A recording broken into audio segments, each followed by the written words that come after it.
Hello, everybody. Thank you for joining me. I'd like to start off with, while perhaps you're thinking about your questions, let's just take a breath and relax. I'd like to talk about awakening.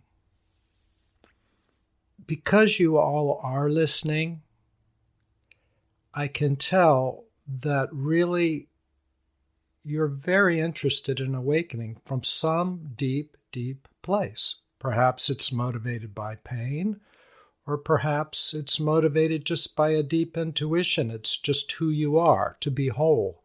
I think everybody feels that way. But the fact that you're hanging in there this long and this deeply lets me know that it will happen. Awakening will happen for you if it hasn't already happened. That's a guarantee. And I want to talk a moment about awakening and how I know that. I remember I had a teacher, this was back in, I think it was 1998 maybe. And he said the same thing to me. A number of teachers said that, and I took great hope in that. And it turned out to be true. In my process, it's just been sort of an inch by inch process. I did have a period of 10 years where I experienced awakening through my guru's energy. That's a different story. And once having experienced awakening through his energy, he said I was ready to go out on my own, and then I could experience it through my incarnation without seeing life through his energy. It's a little bit of a strange situation, I realize, unusual. But the advantage of it was that I got to experience what awakening was like. I kind of learned the ropes, you might call it training wheels, with somebody else's clear awakening, and he's very powerful. In awakening, what I experience, first of all, is great light. That's who I am, that's who you are. It's this one light shines through all of our incarnations. It's always there. Yes, we can block it. Yes, we can be so distracted by our thoughts and emotions, which might be in turmoil, that we don't feel it. But we are a great light. The first thing to do in awakening, I think, and I'll mention 3 or 4 things, but the first thing is to know who you are. This is what meditation is about mostly. Meditation is really about 2 things, knowing who you are and letting go of who you're not. Ramana, a great saint in South India, used to say when people would come up to him, they'd say, "Ramana, what about my life? Ramana, what about my relationship?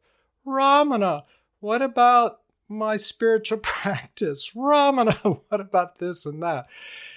And Ramana would say, "Wait, let's find out who you are before you decide about your relationship. What you find about who you are will greatly impact your plan of action and your interactions with others." And he would direct people back to themselves. What I found, and it took, and I'm saying this because we're all the same. I'm a person just like you. And most of what's happened with me has been a great surprise every step of the way, just like for you. I'm sure you have great surprises where you've read things and then suddenly you realize that thing that you read 10, 15 years ago.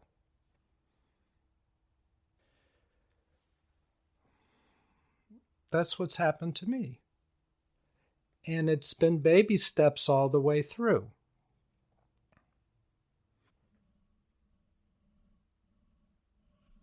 Lynn says, for me, it seems like I go along at the same level for a long period, then a great jump towards awakening. That's my experience also, Lynn. And it can seem a little gloomy during those long periods of time. Sometimes you can begin to doubt yourself. That's the value of practice, daily practice, baby steps. And what I've learned in this daily practice is, I'll say 4 things. We'll see if I actually come up with 4, but I think it's around 4. In the awakened state, which I'm in and out of now, and I'm very grateful. It feels like sometimes there's a fog, but it's something I can see through, and other times there's no fog. It's just clarity. And what I found are these 4 things. We, and I'll talk about me now because that's my experience, but we are, as I started off saying, a bright light. We are, this bright light has qualities that exude. We don't have to do anything to obtain these qualities. They just radiate from our bright light that comes down through our body. It's who we are. But the qualities that exude, the qualities of being are love, peace, joy, well-being, calmness. I know if I feel anything other than those qualities of being, if anything other than that is coming through my mind, my emotions, or my body, it's not who I am. And we've talked about that a lot in past podcasts, and maybe we'll talk about it a little bit more today, but it's not who I am. So in sitting still in meditation, as I am present with myself, there's a deep quietness that is aware of everything going on within me and around me. That includes thoughts and emotions.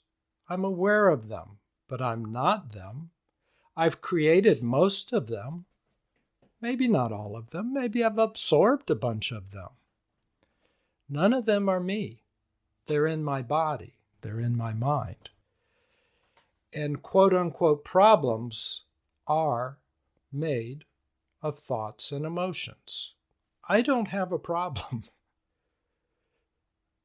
I might be holding on to thoughts and emotions that are creating problems, but they're not me.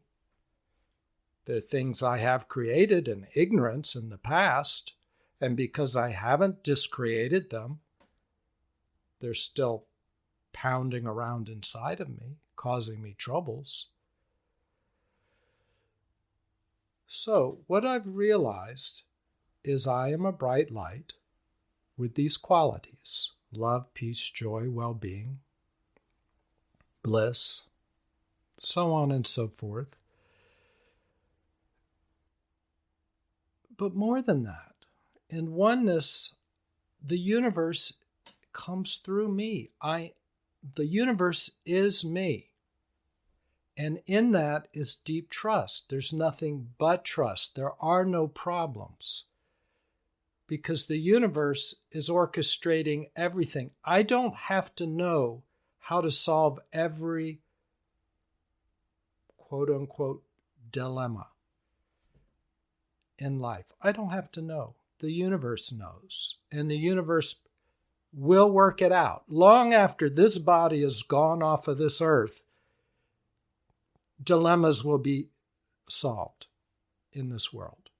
And they have been solved long before I existed. There's a deep trust in that. When you feel the deep intelligence of everything is you, even though your brain doesn't know the solution, you do, because you are the universe. So in awakening, there's infinite trust. You don't have to figure anything else out. Everything is good. Everything is, as they say in unity, in divine order. There is only one power and one presence. And everything's in divine order. Everything's fine. Every spiritual teacher says that. It's not a philosophy, it's just true. So in awakening, I realize that.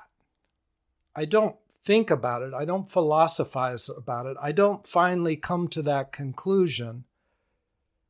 That's my experience instead. Instead, I experience that. Now, to me, that's saying a lot, because deep inside, my personality is afraid. My personality is lacking.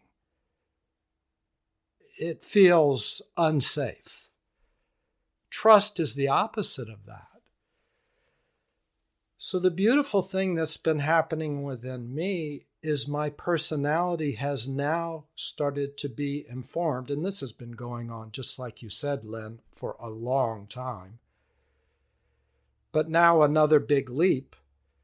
My personality is now reoriented, and the deep trust and knowing of the universe is flowing down through my personality, and my personality, which is simply a collection of thoughts and emotions, is reorienting, and the old thoughts that would say otherwise and the old emotions that would say otherwise are breathing in the truth of things, my direct experience that everything is okay, and then they can let go. And when an emotion lets go, when a thought is satisfied, what happens? It disappears. It's gone. There's nothing left to solve. There's no more books to have to read. There's no more inner equations having to be worked out. Because you know. Now, this isn't simply true of my experience. It's true of you. You know this deep down inside. You know this.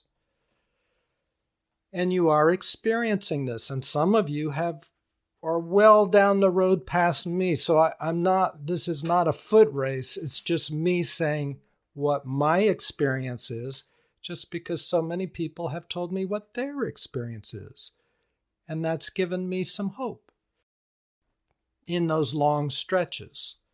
And I'm here just to say, hey, all the people that told me things and pointed me in certain directions, they were right. So, in awakening, 4 things. 1, the experience of myself. When I meditate, how did I find out the experience of myself? I sat down every day and I meditated. And I started noticing that which is observing everything. What's that like? What's that like? Normally, I wouldn't think that way because my attention is in the thoughts normally and in the emotions. It took me about probably 15 years of meditating just to realize I wasn't my thoughts or my emotions, that I was the one observing or constructing them. It's it sounds easy, but it's not. To extract yourself from your thoughts and emotions. And most of our earlier podcasts are about that. Most all of the podcasts in this series are about that. So we've talked about it plenty.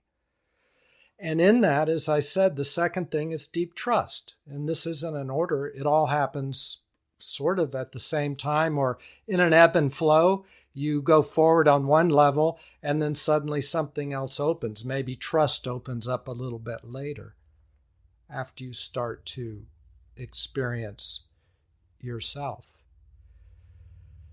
Another thing that starts to happen is you start to see through the fog of your thoughts and emotions. At first, they're so intense and hurtful that I didn't have any energy except to hang on for dear life and try to work through them in every possible way that I could. I literally felt like I was drowning. Like I might not make it. That's how I felt. A lot of pain. Many of you have felt that way yourself. It's hard. Reading every book, talking to every person, listening to everything I could. Sitting still, which was for me extremely painful because I had so much unresolved stuff. And when you sit still, it's like a whirlwind. Your thoughts going everywhere, your emotions, until things can release and settle. So this third thing that all happens simultaneously with the first two, deep trust and seeing myself as light or experiencing myself as that.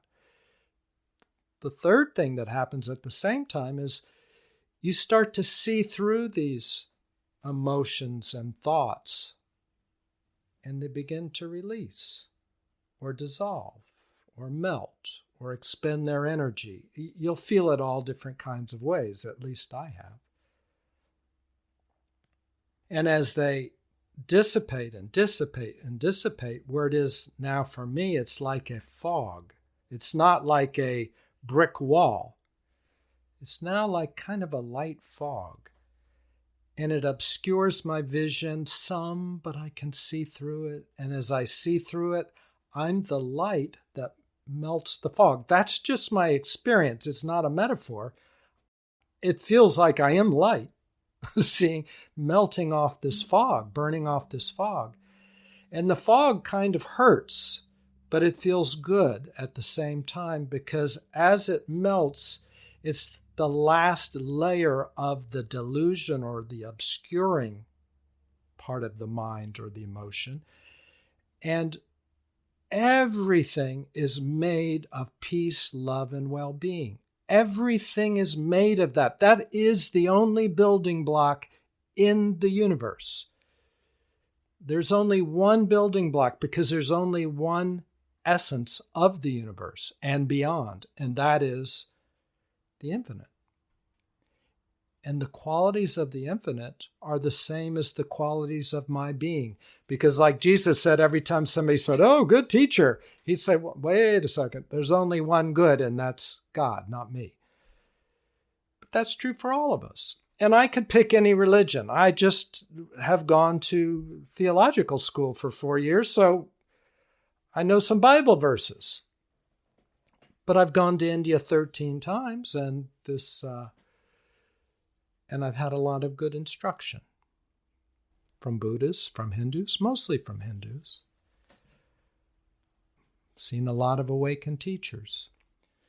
So as things melt, they melt into their basic building blocks, which is consciousness, and the qualities of being or consciousness is love, peace, joy, well-being. So the fact that it's a block hurts because that's separating me and you from ourselves.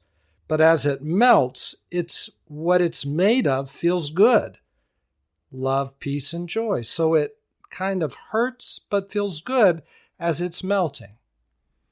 In the earlier stages, it just felt bad. There was no good feeling. It just felt bad. But now, as it gets looser, it kind of hurts in a good way as it melts. The fourth thing in awakening is the energetics of it all. When I was with my guru, I said I experienced awakening through his energy.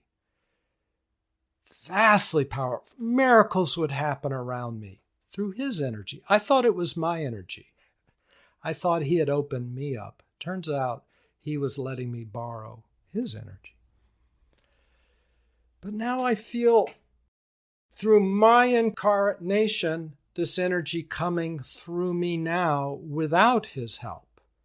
And when I say my energy, his energy, yes, I'm talking from a personal level, but it is only one energy. There's not his and mine. It's only one. But I'm saying this is now coming through my incarnation without the energy arcing over from him, his body, his incarnation.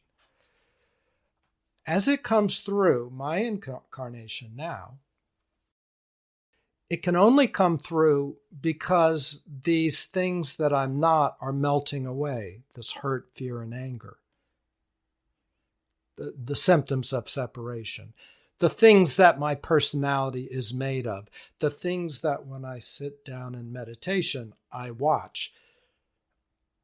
Thoughts are fueled by emotions. That's the engine that keeps them going. So if your head is spinning with thoughts, you just stick with it and you'll feel a pretty strong emotion right behind it. And that's the painful part, generally, is the emotion. When I awakened, so-called awakened through my guru's energy, my blocks, my thoughts and emotions still remain. So it was a weird thing. I felt deeply awake and one, but deeply depressed and anxious all at the same time. When you awaken through your incarnation alone, that happens when your blocks in your incarnation disappear and dissipate and open up. So I don't feel that same depression and pain and hurt as this fog melts off.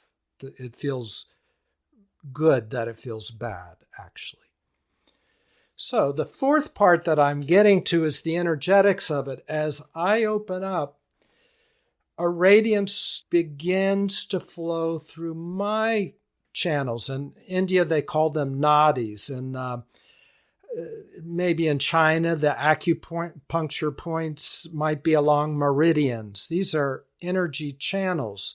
You can feel them in your body. They really exist. And the big hubs are called chakras. 7 major chakras all through your body, up your spine.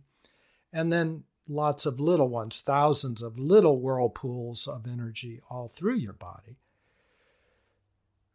But here's the interesting thing that I want to get to. Depending on what our thoughts are or our emotions are, it affects how we hold our body. If somebody gives you bad news, your body might slump, or it might tense up and get tight. You might get a tight stomach. That's clamping off your energy systems. You can feel it. I mean, wow, I feel anxiety. You said this, and now I feel that. I feel anxiety. I feel tense. I feel stressed. I got this news, and I am stressed. I am not flowing. I am not happy. I am stressed.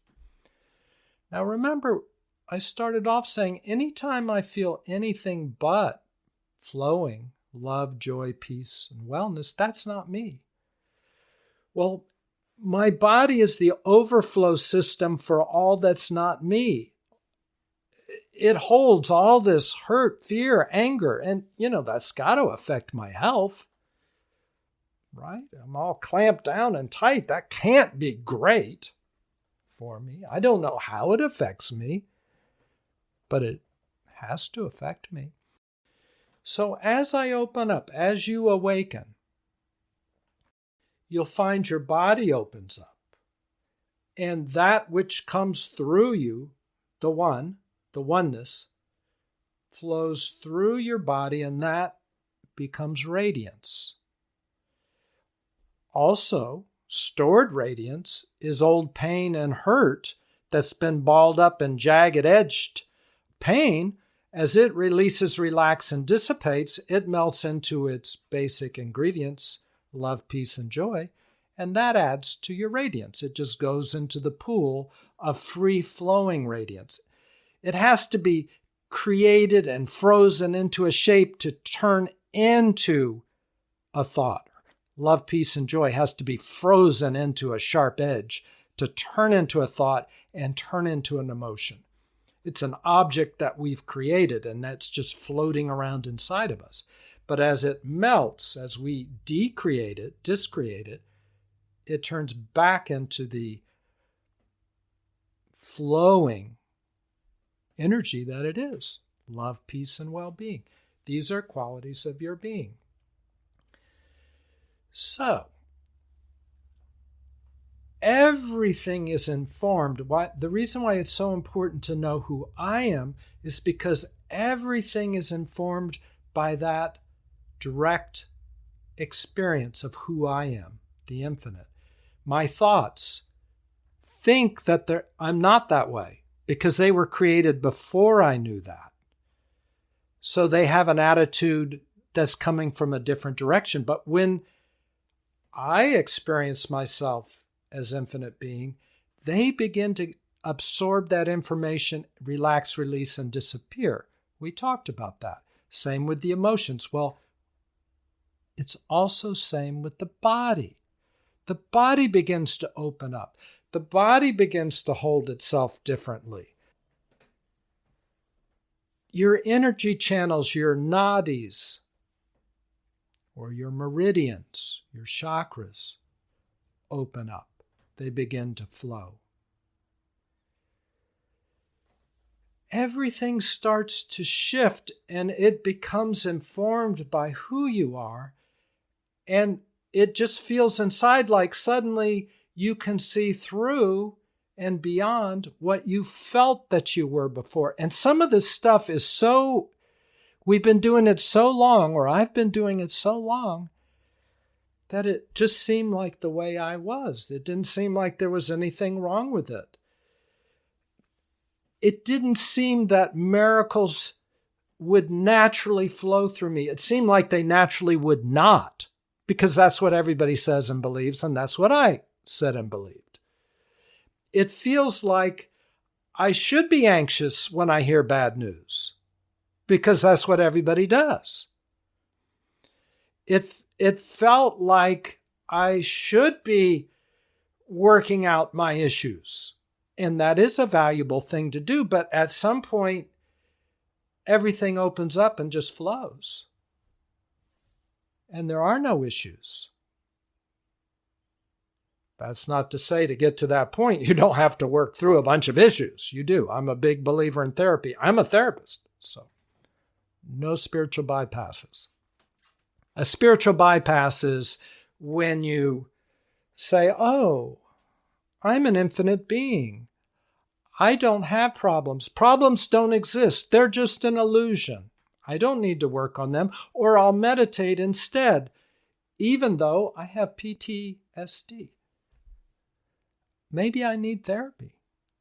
Maybe meditation would help for that, but maybe it wouldn't. And the key to awakening is to be true to yourself, to listen. And the reason why I don't subscribe to following one teacher, one guru, one everything, you change. If the teacher's doing a good job, you grow.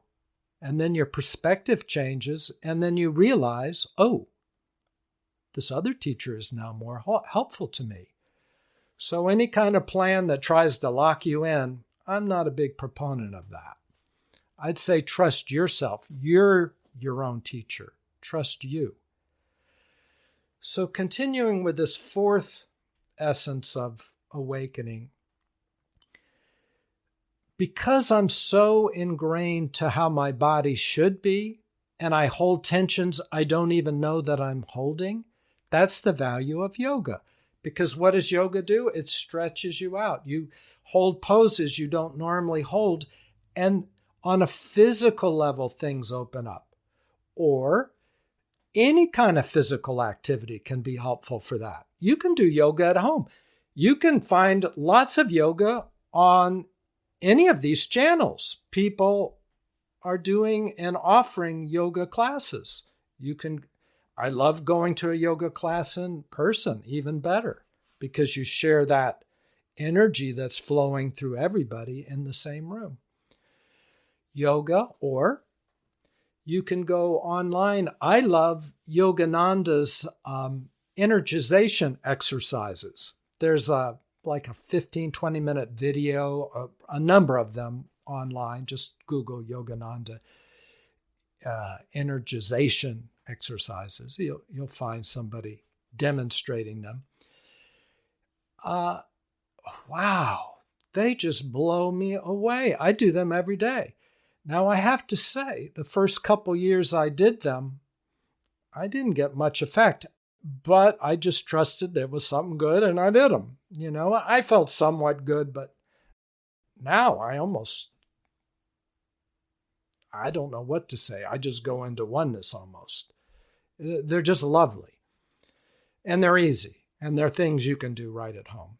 But any kind of yoga would be very good. Kundalini yoga uses a lot of energy, channels a lot of energy, as well as physical postures. Hatha yoga, physical posture. I love it all. Even Bikram yoga. Wow. Wouldn't send you in that direction right off the bat. It's pretty intense. But those are the 4 components that I found in awakening. Knowing who you are by sitting still. At the same time, trusting the universe knows what's going on. You don't have to. Because when I feel like I have to, I tense up and close off. Oh, I need to know that. How do I answer this question? How do I do this? How do I do that? Just trust. And who cares? I didn't start that way. It's progressively happening. The third thing is letting go of the things that I'm not, seeing through them. And the fourth is stretching my body, doing physical postures, because it's not just my mind, my thoughts, and my emotions. My body is also a part of my incarnation, and it holds postures and emotions and thoughts. So let your body clean as well. Let me read some comments here. Yes, Lynn asked, do I do a daily practice of yoga? Yes, I do.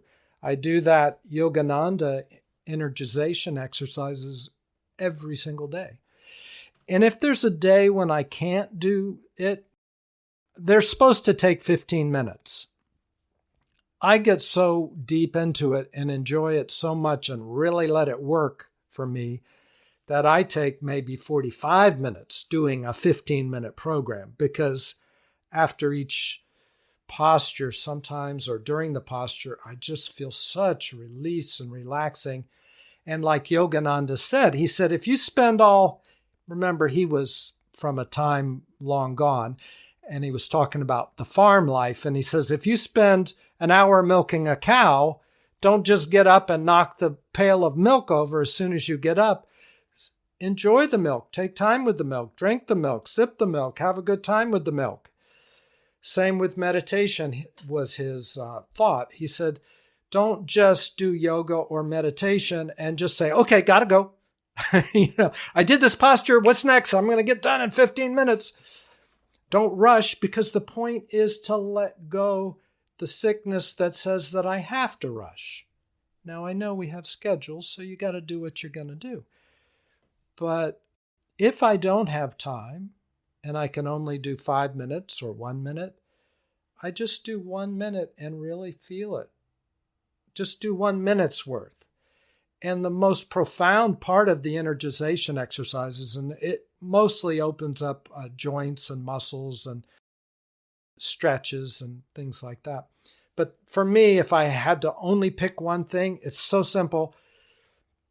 Yogananda says you can just do it in the morning while you're in bed, and that's just tense up every muscle that you have, tense, and release. Do that like 3 times. And take a moment in between doing that and just soak up the good feelings. And what is that you're soaking up? It is the quality of your being, right? That's what is relaxation. Relaxation and being is the same thing. Relaxation and awakening is the same thing. What's happening is that which was blocking my tensions, my tense muscles or my emotions, that which is balled up in relaxation, I tighten it and then I let go. It releases. And beingness flows in the areas that were previously blocked. And beingness has a dissolving quality, a healing quality. So in awakening, everything is being. There's only relaxation, right? In awakening.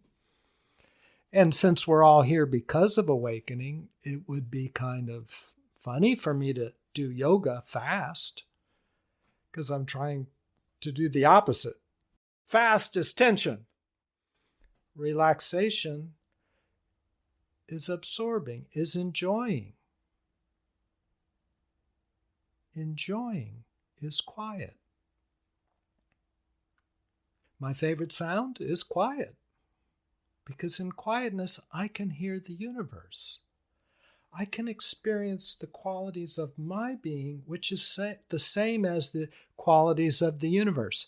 Why do people like nature? Because nature doesn't think. It's just the universe coming through lots of beings, trees and birds and flowers, and you can feel it. That's how you feel. You feel like nature. So I relax and I feel like nature. Yes, I do a daily practice. And thank you for asking these questions, Lynn. I remember 2 different times I used to see so many teachers. And I remember 2 different times I would ask so many questions. I would wait respectfully for other people to ask questions, but a lot of times people don't ask questions. Teacher's sitting there and, hey, I've got questions. So I would raise my hand and I'd ask questions. And at 2 different times, I remember people in the audience would raise their hand at some point and they'd say to the teacher, 2 different teachers, they would say, could you ask him not to ask so many questions? He's asking too many questions. And independently, these 2 teachers, thank goodness, on their own, because I was very vulnerable. It's a vulnerable place to ask a question, right? Because you don't have the answer. You're asking. And what if you get made fun of? Or what if it's not a good question? Or, it's tough to ask a good question or ask any question. So I felt vulnerable to start with, and it was an act of courage for me to ask the question, and I was so much pain. I was in so much pain that I really felt I should ask these questions. I needed to survive is what it felt like. But these teachers each said, he's asking good questions. They're coming from the heart. You need to listen. They said to the other person, you would do well to just listen. So I feel the energy of these questions, and they're coming from a sincere place. And they were. So please ask questions if you would like. Oh. Jennifer asked, how long did it take you to accept the pain when you were, quote unquote, letting it out? Well, that's such a good question. Pain is hard to take. And what I finally learned was 2 things at least. One is to take it in baby steps, just to stick with it as much as I could, because after a while I couldn't. It was too much for me. It's like an ice cube. You take it out of the freezer if the goal is for it to melt, a big block of pain. If the goal is for it to melt, you take it out of the freezer and let some of it melt off. But when you can't stand holding that cold ice cube in your hand anymore, and a lot of water has melted off of it, and it's maybe 90% of the size it used to be, we'll put it back in the freezer again. And you can get it tomorrow and do another 10%. That ice cube will melt a little at a time. You don't have to do it all at once. And I couldn't do it all at once. Life will also bring events to you that will stimulate that pain. Life will bring it out of the icebox whether you want to or not. Sometimes you want to.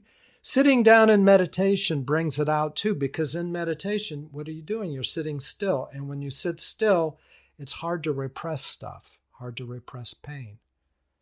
So it comes up naturally. But life will bring it up. Somebody will say something, somebody will do something.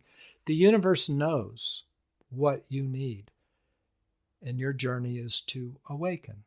So that pain has to melt. The second thing that I learned, first is bite-sized chunks and trust the universe.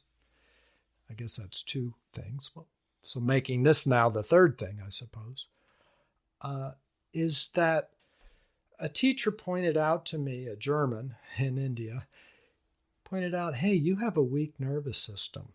And I did. I didn't know that, really. I never thought of it that way. Let's put it that way. He pointed out, you have a weak nervous system. The more you sit with pain, the more you can be with it and not block it out. By blocking it out, I mean watching too much TV, drinking too much, going for too many good events like jogging, but jogging so that I don't have to think about my pain. So that's a double-edged thing. It's both good for you, but it is distracting. Can be. Instead, just sit with it. Don't try to get away from it. If you want to do a good thing like jogging, just do that on your own time. Do that another time. But right now, sit with the pain. How long can you do it? He would have me sit with my pain for as long as I could. Maybe an hour. Maybe I could only do a half hour. Maybe 2 hours. Maybe 3 hours. It was excruciating. But just like weightlifting, your muscles get bigger when you work out. And what appeared and felt like a big pain when my nervous system was skinny and scrawny, when you have big muscles, when you have a big nervous system, that same size pain doesn't feel so heavy anymore. It seems like a little pain. It's still the same size. And therefore I can be with it longer, and therefore it can melt out more quickly. I hope that answers your question, Jennifer. It took me a long time. And the actual time span, I'm talking 40, 50 years. So I'm not, this hasn't been a blink of an eye for me. Now, I would assume most of you weren't as messed up inside as I was. You probably don't have as big a hunks of pain as I did. But you might. I'm not looking to be the champion of that. But it did hurt. My life was just one hurt.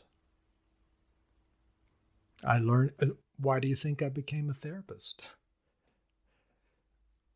Why did I go to theological school? Why did I go to India 13 times? India is not an easy place to go. By the way, I'm posting a podcast now on India. It is in my normal lineup of podcast, Awakening Together, on Insight Timer and every other platform. But right now where we are on this series is traveling to India. And I talk about some of my experiences in India and how to travel to India, where to go. Because for me, it was a daunting task. I didn't know what to do. So you might enjoy that. Let's see. Sandeep said he heard the first part, or she, I don't know. Pretty interesting, and I grew up there. Grew up in India. Wow. That's a blessing. Growing up in India, to me, is a blessing. Now, I know it's a little rugged compared to the United States, or at least to me, but the spiritual depth is amazing. If you want spirituality, go to India. You got to look. And I described this in the podcast that right now I've released the second of 4. Next week, this will be posted, this talk. And then the week after and the week after will be 3 and 4. So of the traveling to India. I think you'll enjoy it. Oh, thank you, Lynn. Lynn says, so great. I just listened to one this morning. Thank you for sharing. Yes, Jennifer and I are going to go for the 14th time. At least it's my 14th time. It's her first time. We're going to go in January. We go at the end of like December 30th, I think, and we actually land at 10 minutes after the first 10 minutes of next year. The first 10 minutes of January is when our plane touches down. If the plane gets there early, then we'll already be down and just bring in the new year while we're in India. It's fun either way. Sandeep says, but in Mumbai, so completely cosmopolitan and like growing up there, but yes, a blessing due to the spiritual surroundings. Yes, Sandeep, I've been to Mumbai. It's very cosmopolitan. It's a big city, big financial center. And you know why I went there? There used to be a guru named Ramesh Balsekar, and he was the disciple of Nisargadatta. And Nisargadatta had a beedi shop in Mumbai. Back when he was around, it was called Bombay for that period of time. And Ramesh Balsekar became awakened through Nisargadatta. Well, I had the high blessing and I went there for this purpose, to be with Ramesh Balsekar. Amazing experience. And later I'm releasing a podcast on books that I find very helpful. And Ramesh Balsekar was one of my first profound spiritual books. It's called Pointers from Nisargadatta by Ramesh Balsekar, and that'll be in the book podcast. Another good one is transcripts of the actual conversations that people would have with Nisargadatta, and that is called I Am That by Nisargadatta. But you're right, Sandeep. It's a blessing just because of all the spirituality that's around. Yes, India is everything. Like an Indian man I know said when somebody asked, what's India like? He says, India is everything. Best description I've ever heard, because it is everything. It's a financial center. You could go to Bangalore, a high-tech center. You can find gurus where I like to go, Tiruvannamalai. You find them all over. What? In Bombay, where I went, Mumbai. Chennai. I'd like to go up to Andhra Pradesh. That's where my big guru is. But now we could just go to Tiruvannamalai. That's where Ramana used to live. And the best time to go there, I've found, any time is good, but January through, it's winter time down south, and January, February, first part of March is cooler and nice, and there's so many spiritual teachers and awakened people, and they flock there during those months, and very powerful. You hardly have a moment without somebody chanting mantras or teachers teaching or gurus guruing. Or there's just, it's just a beautiful place. Lynn asked, are there any places in the U.S. that have energy similar to India? Yes, I would say so. Sedona, of course. The problem you get, there's so few places in the United States that people flock to it, and it can get very crowded. But Sedona, any of Yogananda's ashrams, I like the Lake Shrine out in Malibu. It's really in, what's that? It adjoins Malibu, Santa Monica. If you've read Autobiography of a Yogi, you can just email them and say, yeah, I'm into Yogananda, or I'm familiar with Yogananda, and you can stay there. I'm not sure if they've opened up after COVID, but you can stay there for something like $65. Your own private room overlooking the ocean, dinner and lunch and breakfast all included. Maybe it's $85. I don't know. You stay at the grounds all the time. Food is amazing. Butler waits on you. I mean, it's just crazy. And such good energy. Also down in Encinitas, Yogananda has an ashram there. And you can just go there. I think you can stay there as well. But and these are unguided meditations. You just go and stay on the grounds, 2-night minimum stay. Very powerful. I used to fly out to California just to go to these ashrams. They're that powerful. And I don't follow any one guru at all. I'm not a Yogananda person, quote unquote, or a Bhagavan person or a Ramana person. I'm everything. But these are powerful to answer your questions, to your question. Sandeep says the Ananda Institute, and I don't know anything about the Ananda Institute. That may be very powerful. Is that the one in New York? I'm not sure. What I'm talking about is the Yogananda ashrams. The one up in Santa Monica is called Lake Shrine, and the one down in Encinitas is, I can't remember. Just Google Yogananda Encinitas or Yogananda ashrams. Those two are very good. Okay, yes, Sandeep talks about Swami Kriyananda, who was Yogananda's disciple, and he's got or they have a ashram called the Ananda Institute, and I have heard about that, and I've heard good things. I've never been there, but you all are on the right path. Lynn is in California. Yeah, check those places out. And Lynn, as far as going to, even if they're to the Yogananda ashrams, even if they're closed, to stay there, you can go to the grounds now. Those are open. They were in the height of COVID, just giving you, you'd have to sign up to go to the grounds because they only wanted a certain number of people to be there at one time. But the whole point of staying there is you go to the grounds. You just sit on a bench and they're so beautifully manicured and the energy there is so high. It's amazing. So, and that's free. You can go to the grounds for free. So Google it and just see what the situation is and go there if you like.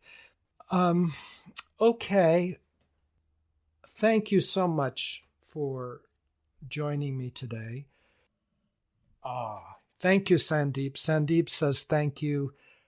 I would love to visit the places you visited in India. Listen to the podcasts on India, and I think I give you a pretty good description of it, and make it easy if you want to go.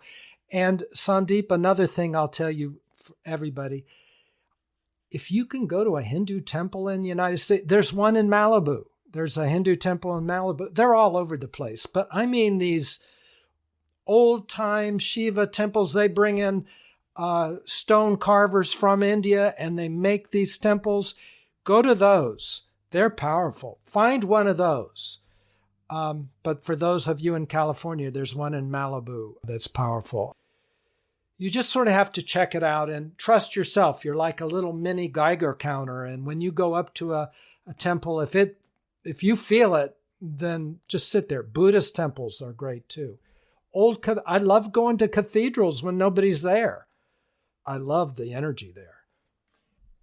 Heidi states that she's been blessed to be to the Himalayas and Kathmandu, Nepal.